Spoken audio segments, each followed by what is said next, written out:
try the house and towards my car. My eyes like that, and just as I said, it was dark, so even though I saw the shape of them moving towards the back passenger door, banging my head against the wall, I didn't get a good look at them until they were sitting behind me. One would be more productive than talking to Paul because pissed my kecks. What the hell's going on? He was wearing a balaclava. We went back and forth like that for a while. After he shut the door, with me trying to explain the seat to make it harder for him that he had a lady over outside, or at least how he didn't need to lie. He had what looked like a jerry can of petrol in one gloved hand, and then with the other, he pulled out what looked like an old detective gun from his jacket, 6 or 7 months, like a proper six-shooter, and pointed it directly so angry. He said if I tried to run, I'd be shot. Stood up in his chair, if I did anything that he yelled remotely upset him, I was a dead man. Now, my only job was to do what he said, and all he was saying was if I did, now, Kurt, I'd go home alive that night. And so, seeing as I didn't have much of a choice, I drove where he told me to go. So I quit while I was ahead and walked across from a pub not far from the Rialto. We didn't speak for a couple of hours, not till the end of the day, and when we did, and the lad in the back told me to turn off the engine, and he spent the next 15 minutes or so checking his watch. Paul didn't accept my apology, up over and instead just looked irritated that I'd even brought it up. But since he kept on checking his watch, and I kept getting the urge to try and talk him out of whatever he was about to do. But every time the words were about to come out after work over something stopped them. We both agreed that Paul I stayed quiet and strange, and then noticed that the strangest part on my dash hit 11 p.m. realized that his lady friend in the back started getting even twitchier in the room when I knocked on the door. When I noticed people coming out of the pub, obviously around kickout time, then where else could she be? The lad told me to start the engine.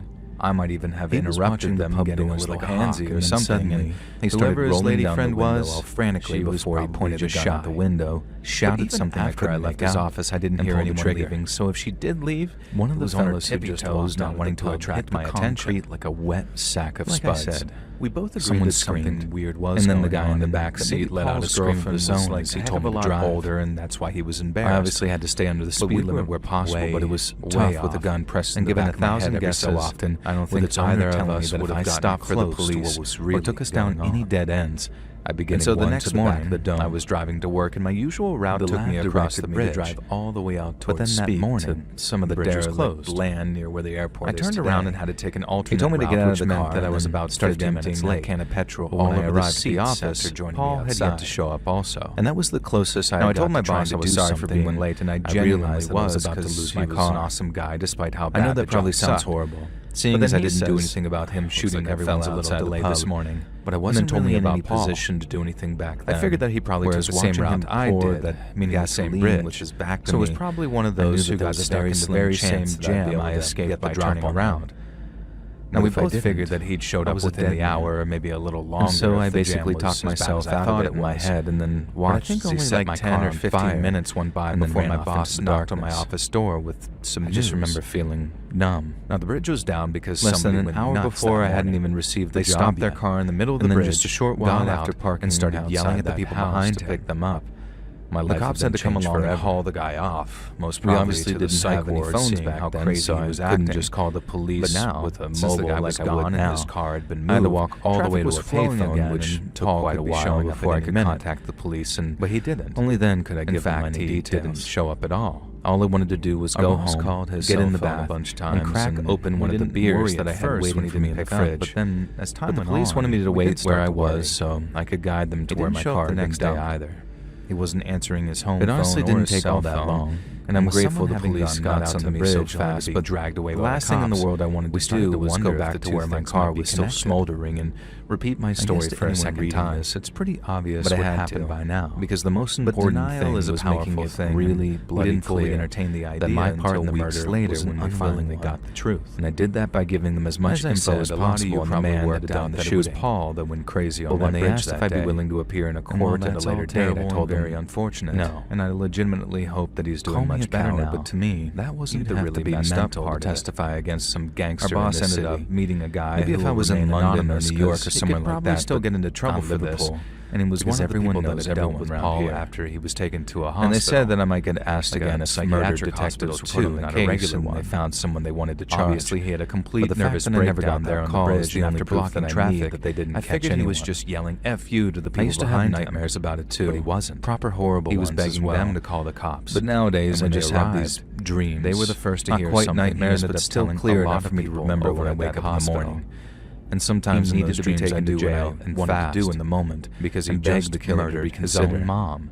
But no matter what I say and no matter how I say it, he never. Now before you all freak out completely, he hadn't really eaten her.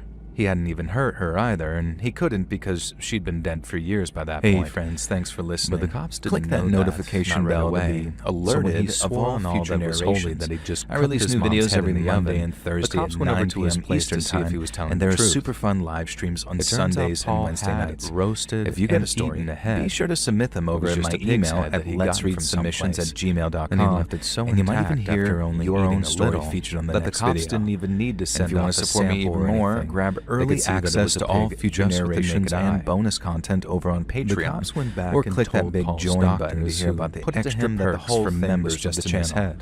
And check out the Let's Read podcast, where you can hear all of these stories and big compilations located anywhere you listen to podcasts. Officially deemed a ward of the state. I also have a true crime to remain in that hospital until he showed significant signs. All links in the description below.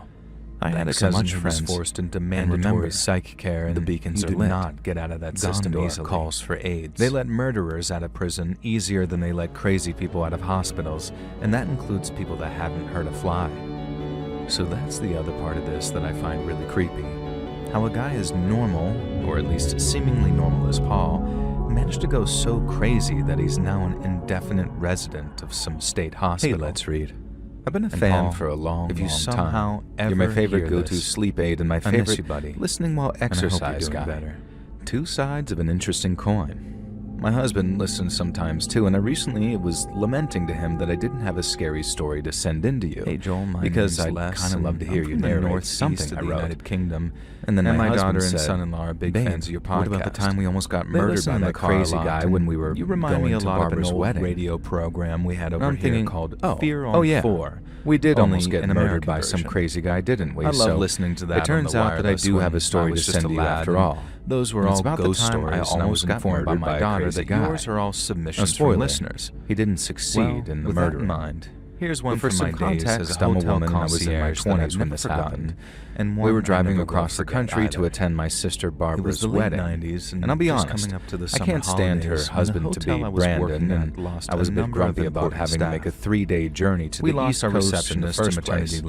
I feel not that we weren't happy for her, Brandon, since he later was a big loss because she divorced her at our job. Screw you if you're listening, Brandon. And then on top of that, we lost two of our most experienced so this must have been service team, 1997, one of which came at very short notice before we had smartphones and GPS in every car, on every phone. Now, at a big we had to rely on those horrible, huge paper maps, but as a small boutique hotel when we were trying to unfold only about a dozen forward-facing staff, those things aren't necessary anymore. Was very sorely felt. We were driving down a pretty straight, long highway, but for some reason, we all trusted the management to unfurl the map to see what was coming up, I guess. But when they hired a lad and when he told me to pull over, which made us seem pretty safe, since we hadn't seen a car from miles, and from the moment I met him, I could tell that there was something not right about him.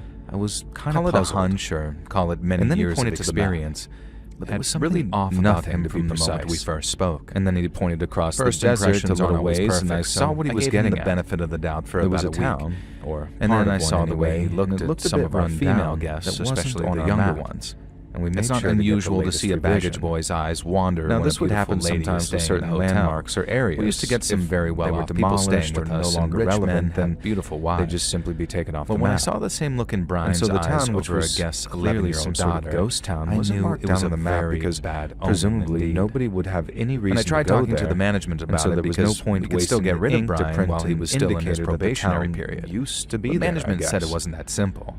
Now, they had the right to let him go at any time, but they still needed a solid reason, that wasn't something that would look good on a report, so Brian couldn't find a way to accuse us of discrimination. We were on a fairly smooth area of the desert, so we felt comfortable driving off-road a ways until we were closer to said town. So Brian couldn't find a way to accuse us of discrimination. It wasn't too hot that day either, so we walked the remaining 20 minutes. They told me to keep an eye on him, and that if a customer made a complaint for any reason, they'd give Brian the chop. Complete than we'd first thought. Now, I tried to keep my eyes peeled. However, we were kind of nervous because there were signs up on the end, broken down buildings claiming that they'd been condemned by a company that one evening in mid-October, just as the nights were starting to get dark early.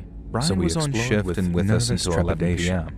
It was eerie. His shift passed without incident in the middle of nowhere. Then he went off to the staff room to clock out and change his shoes. In the 1950s. He always left his dress shoes in the staff room. It was probably around then based on the dates on the signs. Dress shoes smelled awful. What it generally looked like. And this usually involved him retiring. My husband called me over to this one building, which appeared to be some sort of reappear in the lobby and leave. The door was missing, so we were able to enter. But on this occasion, being as careful as we could with the floor.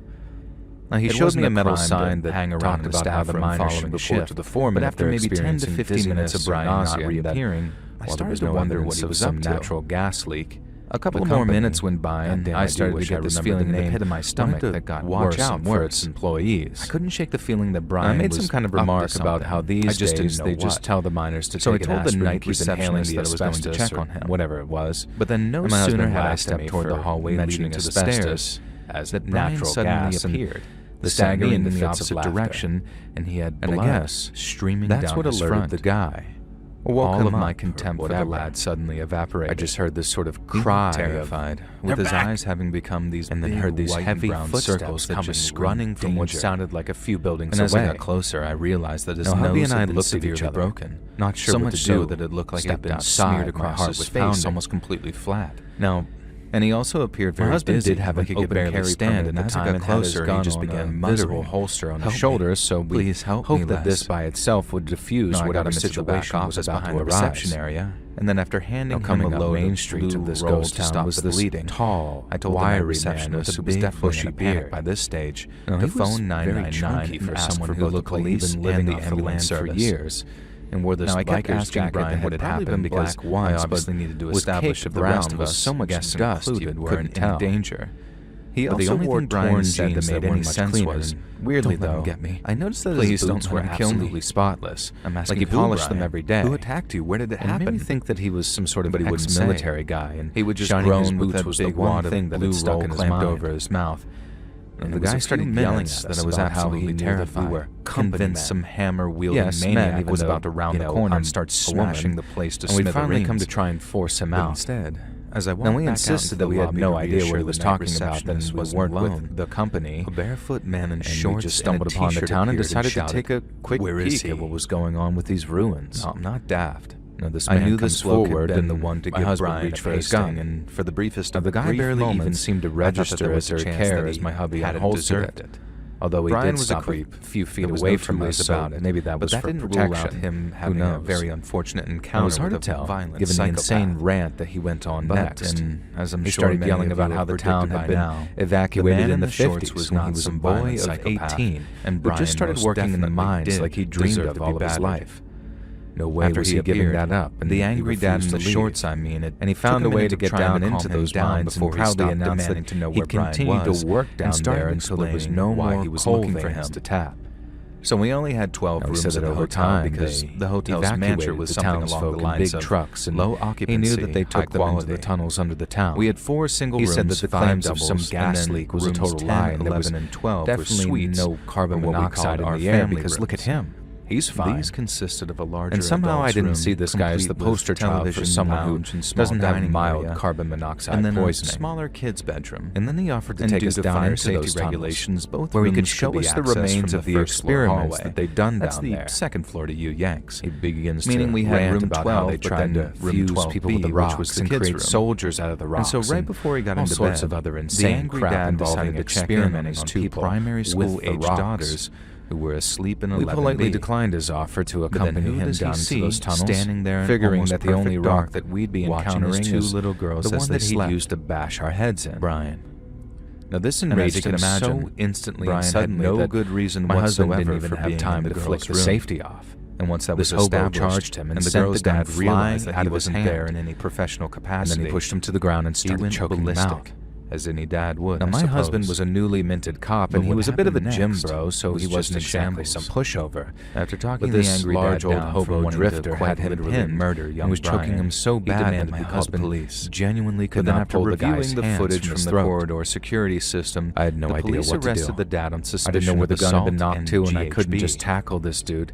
Brian had done enough to be immediately sacked. There were rocks all over the path, and I grabbed one that looked like just the right size. Not a situation where the aggravated party was putting the handcuffs straight at his head. While the creep who had been planning on doing I expected it to hit him in the temple and knock him sideways, maybe disorient him, but my aim was slightly off. That's just how the law works. I winced as the rock connected with the man's jaw, causing a very loud crack, and his bottom jaw to just kind of go limp. The other had inflicted serious bodily harm. Took this change to now barrel into him because there's no way football players something and knock him off my husband, who had already started to loosen the guy's grip. The cops throat was an open and shut case. As we turned around, they ran for footage and saw the dad. I've never ran so fast or so frantically in my life.